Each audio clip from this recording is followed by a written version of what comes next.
people are not powerful. Satan can't create anything. That includes blessings for his people. That's why, you know what the number one job of somebody that sold their soul in Hollywood is? What? Is to act like it didn't happen. They all do the same job. Y'all, what if everything you thought you knew about Hollywood success was a lie? What if the biggest names, the loudest laughs, the cleanest images were all carefully manufactured? Because right now, Katt Williams is sending a warning that doesn't sound like comedy anymore. It sounds like a threat. And at the center of it all, Kevin Hart. Not just accused, but questioned. Katt isn't just talking about fame. He's talking about selection. About a system where rising too fast isn't luck. It's permission. He hints that while some comedians grind for decades, others walk into Hollywood and instantly unlock doors that were never meant to open. And according to him, those doors don't open for free. Sell your soul. Not in the way you think, but in the quiet moments where morality bends, where standards fade, where saying yes changes everything. Katt claims he said no, but someone else didn't. Projects rejected, suddenly reassigned. Opportunities denied, suddenly handed over. And then comes the part nobody wants to say out loud. Names like Jeffrey Epstein whispered in the background of power, influence, and hidden circles. Allegedly connections that go deeper than comedy, deeper than fame. And now the message is simple. Run before it all comes out. Because if even a fraction of this is true, then Kevin Hart isn't just a success story. He's part of something much bigger. Something darker. Something nobody is ready to face. Year period, every single movie that Kevin Hart did was a movie that had been on my desk. That all I had said was, just, can we take some of this step and fetch it out? And then I can do it. Like, it don't need to be overtly homosexual, because I'm not homosexual, right? It doesn't need that to be funny, right? And me saying that and them going, oh yeah, no problem. And then going to give it to this other guy and having him do it just like it was. And acting like I'm a bad person because I keep standing on my standard. But, yeah, it's interesting, but I wouldn't change it for the world. Like, again,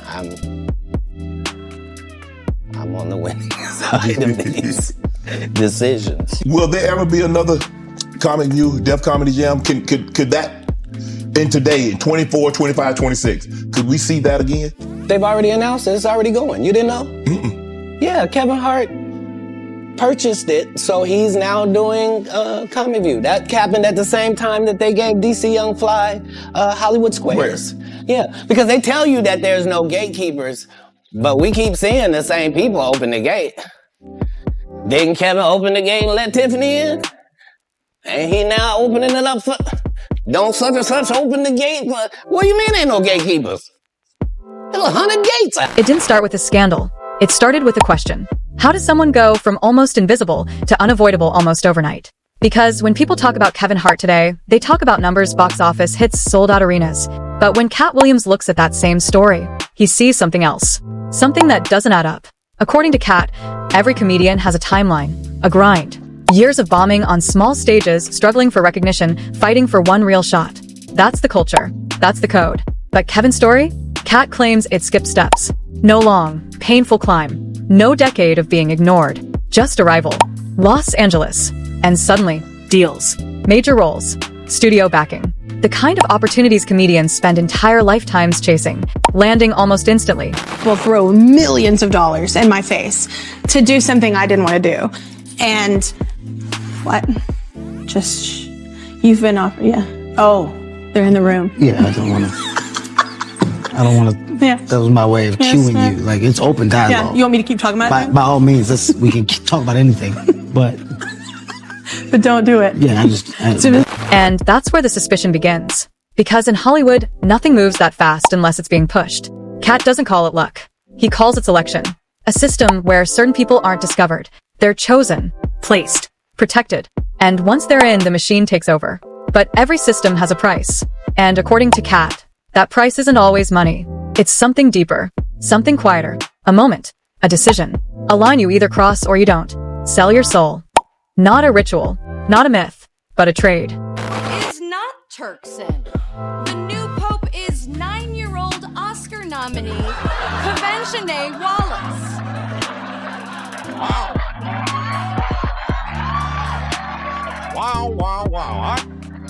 I don't think anyone saw this one coming. Where you give up parts of yourself, your voice, your standards, in exchange for access. And Katt insists he was offered that deal more than once. Opportunities that could have changed everything, but came with conditions he wasn't willing to accept. Roles that didn't sit right. Scripts that pushed boundaries he refused to cross. And every time he said no, those same projects didn't disappear. They moved, passed along, until they landed in the hands of someone who would say yes. And that's where the spotlight shifts back to Kevin. Because allegedly, those roles found their way to him. And suddenly, the rise made sense. Not as a miracle, but as a transaction. A pattern begins to form. One man stands on principle and stays outside. Another plays the game and rises faster than anyone expected. And in an industry Katt describes as a private club, that difference is everything. Because in a private club, the doors don't open for talent alone. They open for compliance, for alignment, for those willing to move the way the system needs them to move. And once you're inside, you don't just benefit from the system. You become part of it. You protect it. You feed it. You help bring the next person in. The same names, opening the same doors, again and again. And if you're not one of them, you stay outside, watching, questioning, and eventually... Well, that there isn't anything funnier than a guy in a dress. And if that's the case, then it might also be said that there's nothing funnier than a black guy in a dress. Okay, well, I watched all of my friends throughout my entire life be able to dunk a basketball, but not me. So everybody can't do everything. So, some of us make choices. I think it's not a biggest choice for others. I'm saying at the end of the day, Kevin doesn't have to worry about what people are going to say about him wearing a dress because of the long line of dress wearing people before him. So now we have Big Mama's house 1, 2, and 3. Yeah. I've never seen Medea in a pantsuit. I think she wears dresses. So now I'm saying, why are we picking on poor little Kevin Hart? Because it was his turn next. Okay. Some of us are against the Illuminati, and we are against the Illuminati at our own detriment. When people are against the Illuminati, then they get punched in the face all the time. The press hates them, and nobody likes them. End quote. We all love Dave Chappelle. Exactly. Dave Chappelle has never been a part of the Illuminati. They don't want him or me or people like us. Yeah. But now it's not necessary for us to stir up that hornet's nest unless we intend to get stung 1,000,000 times. I didn't understand that. They had to sting me 1,000,000 times. I'm still not going to join, but I respect it a little more. Speaking, which is exactly what Katt Williams is doing now. But here's where it gets darker, because some people believe this isn't just about comedy, or movies, or even fame. There are whispers, connections, names that exist in the background of power itself. Names like Jeffrey Epstein, a symbol of influence, of access, of a world where decisions are made behind closed doors. Now, to be clear, there is no confirmed evidence tying Kevin Hart to those circles. But the conversations, they're happening, online, behind the scenes. And in moments like this, where warnings are issued instead of jokes, people start to wonder, is this just bitterness? Or is this someone pulling back the curtain on a system most people were never meant to see? Because if what Katt is suggesting is even partially true, then Kevin Hart's rise was never just a success story. It was a selection. And every selection comes with a cost. By now, the pattern is hard to ignore. Not because it's proven, but because it keeps repeating. According to Katt Williams, Hollywood doesn't just run on talent. It runs on access. And access is controlled. He describes it like a private network hidden in plain sight, a system where the same names keep showing up, opening doors for each other, lifting each other, protecting each other. And if you're outside that circle, you don't just struggle, you stall. Because it's not about how funny you are, it's about who stands behind you. And once again, that brings the focus back to Kevin Hart. Because Katt isn't just questioning his rise, he's questioning who made it possible. He points to a pattern where opportunities don't disappear, they get reassigned. Carefully, strategically, almost like they're being routed to the right person. And the question becomes, who decides who the right person is? Katt suggests, it's not the audience. It's not even the industry at large. It's a smaller group, gatekeepers, power players, people who operate behind the scenes, but control what the world sees. And once you're aligned with them, everything changes. The calls come in, the deals get bigger, the image gets cleaner, the machine starts working for you. But there's a catch. Because alignment isn't passive. It requires participation. It requires silence. And sometimes, it requires obedience. Katt hints that once someone enters that system, their role becomes very simple. Smile, perform, and never question how you got there. Because the moment you do, you risk everything, which might explain why, according to some voices, people who step out of line suddenly disappear from the spotlight. Or worse, they get labeled difficult, unstable, problematic. And in an industry built on perception, that label can end everything. Deeper, I will say that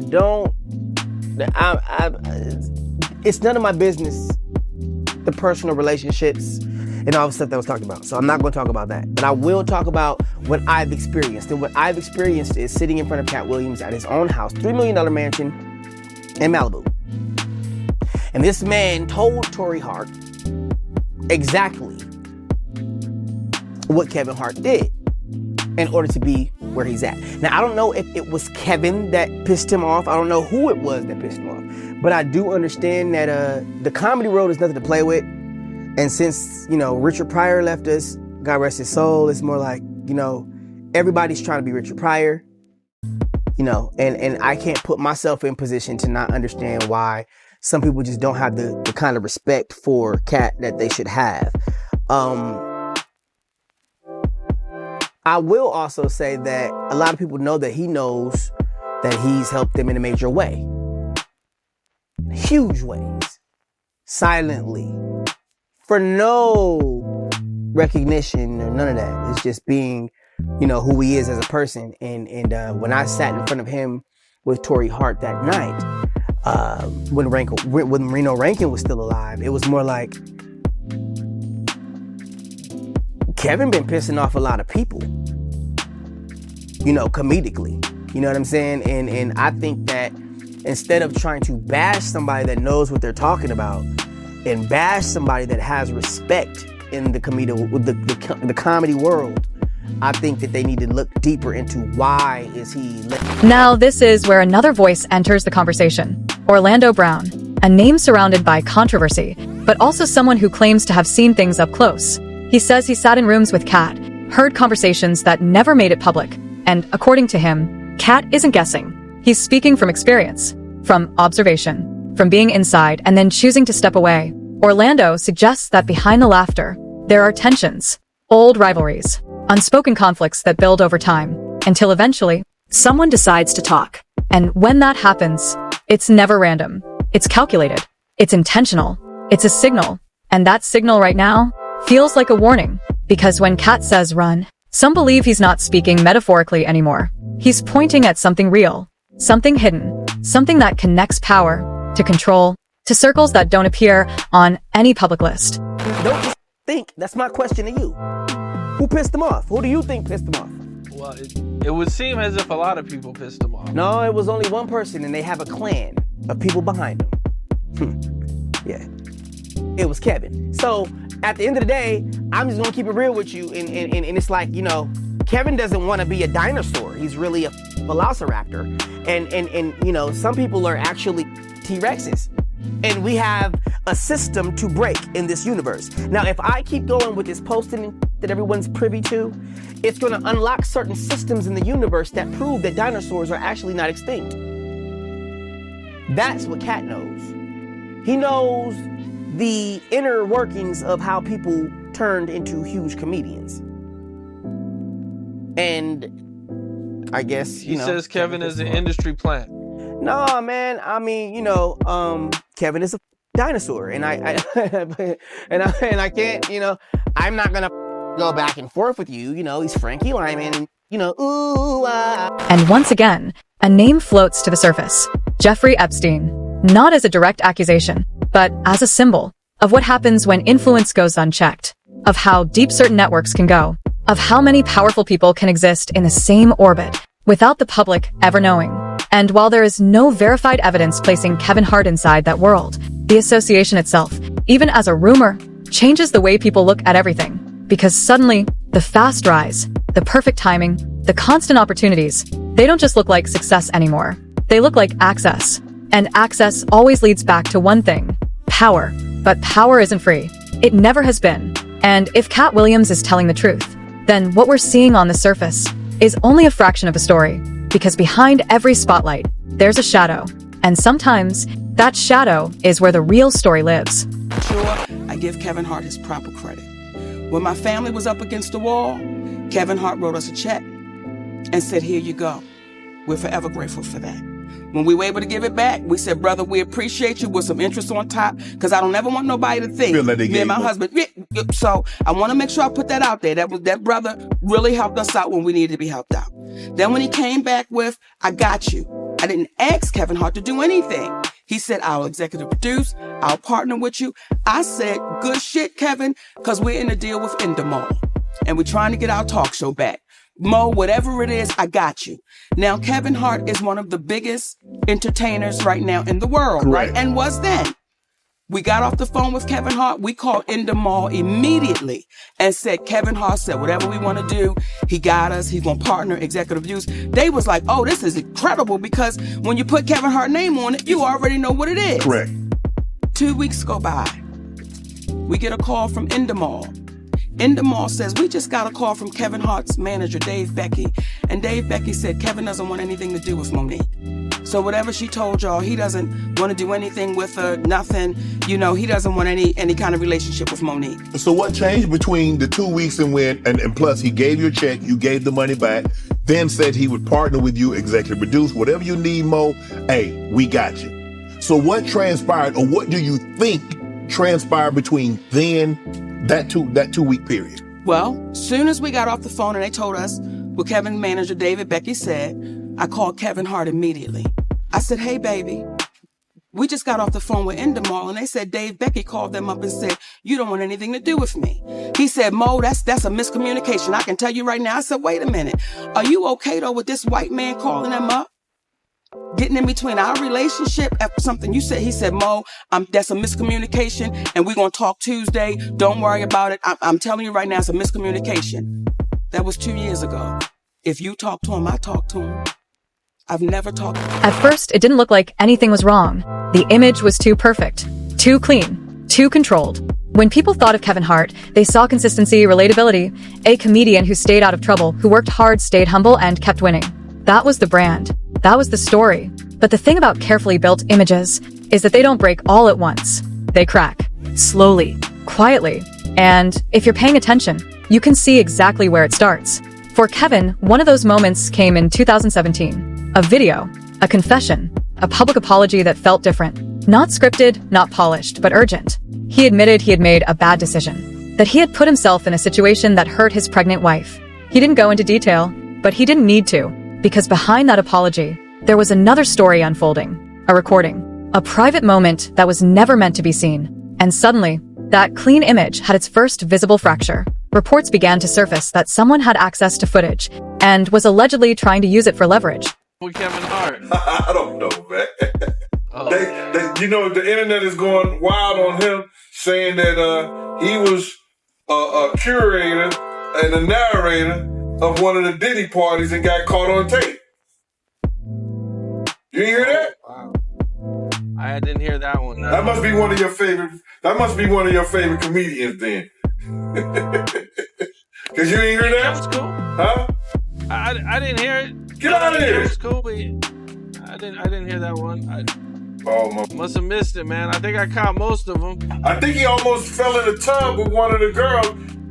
Diddy had some girls in the tub, a tub of baby oil or something like that, and he almost fell in the tub. It was crazy. You know, he would be one of the celebrities that I definitely wouldn't think would be involved in anything illegal. For sure. But you gotta realize this, man. People who get caught up in certain those things like that, those parties and things like that, is that they don't go there looking for that stuff. You gotta understand, they get caught up in the moment with the alcohol, the drugs, and then certain bottles that are laced with certain things that take you away from your normal self. And you end up probably doing something that you probably never do again in your life. You never get caught up in those things ever before. There are a lot of celebrities that go to these parties like this. And they not only Diddy parties. I went to a party before and You Can't Handle the Truth and King Kong Ain't Got Nothing on Me was at one of those parties. I was bodyguarding one of the girls. So what I'm saying is that it's rampant, and this was years ago. This was over 20 years ago. It's rampant in the music industry. It's rampant in Hollywood. Money, control, exposure. The kind of situation that doesn't just damage reputations, it rewrites them. Eventually, attention turned to someone close to Kevin, a former friend, someone accused of attempting to profit from that moment. And just like that, the narrative shifted from mistake to setup, from scandal to something darker. Because now the question wasn't just what happened. It was who was watching, who had access, who was behind the scenes, recording, waiting, holding something that could be used at the right time. And in a world where power moves quietly, that kind of leverage isn't random. It's strategic. It's controlled. And it fits perfectly into the kind of system Katt Williams has been describing all along. A system where mistakes don't just happen. They're documented, stored, and, if necessary, used. Because once someone rises fast enough, they become valuable. And valuable people become assets. Assets that need to be managed, protected, or contained. But that wasn't the only crack. Because as people started looking closer, they didn't just see one moment. They saw a pattern. Old interviews. I'm at a place in my life where I feel like I have a target on my back. And because of that, I should make smart decisions. And recently, I didn't. I'm not perfect. I'm not going to sit up here and say that I am or claim to be in any way, shape, or form. And I made a bad error in judgment and put myself in an environment where only bad things can happen, and they did. And in doing that, I know that I'm going to hurt the people closest to me, who I've talked to and apologized to, being my wife and my kids. And I just, it's a when you know you're wrong, and there's no excuses for your wrong behavior. At the end of the day, man, I just simply got to do better. But I'm not going to also allow a person to have financial gain off of my mistakes. And in this particular situation, that's what was attempted. I said I'd rather fess up to past relationships, timelines that didn't quite line up. And suddenly, the story felt less like an accident and more like a series of decisions. Take his relationship timeline. Questions began to surface about overlap, about when one chapter ended and another really began. His ex-wife, Hart, didn't stay silent. She hinted at a different version of events, one where things weren't as clean as they seemed, where loyalty had already been compromised. And when those voices started stacking up, the image shifted again. Because now, it wasn't just about one mistake. It was about behavior, patterns, choices, and whether the public had been seeing the full picture or just the version that was allowed to exist. Then comes another layer, another voice, another moment that raises even more questions. Monique, a respected figure in the industry, someone who publicly shared her experience with Kevin. At first, it sounded like support. She spoke about how he helped her in a difficult moment, stepped in when she needed it. But then, something changed. A phone call, a promise, a partnership that was supposed to happen.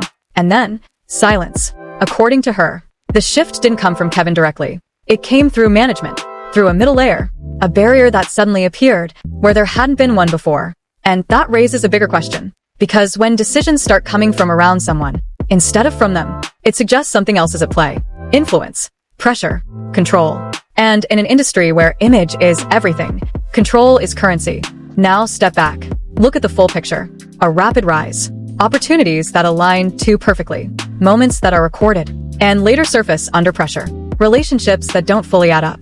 Voices that hint at interference, at redirection, at something operating behind the scenes. And then, layered on top of all of it, the whispers, the rumors, the names that exist in the background of power itself. Names like Jeffrey Epstein, not as confirmed connections, not as proven facts, but as symbols of a world where influence runs deeper than the public ever sees, where access can change everything, where proximity to power can redefine a career overnight.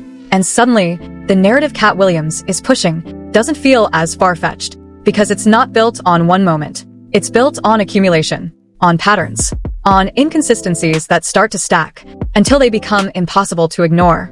Now, to be clear, none of this is definitive proof. These are claims, allegations, perspectives from people inside the industry. But sometimes, it's not about what's proven. It's about what keeps showing up. Again, and again, and again. Because when enough pieces start pointing in the same direction, people stop asking if something is happening, and start asking how deep it goes. And that's where things become dangerous. Because if the system Katt is describing is real, then the cracks we're seeing aren't accidents. They're leaks. Small glimpses into something much bigger.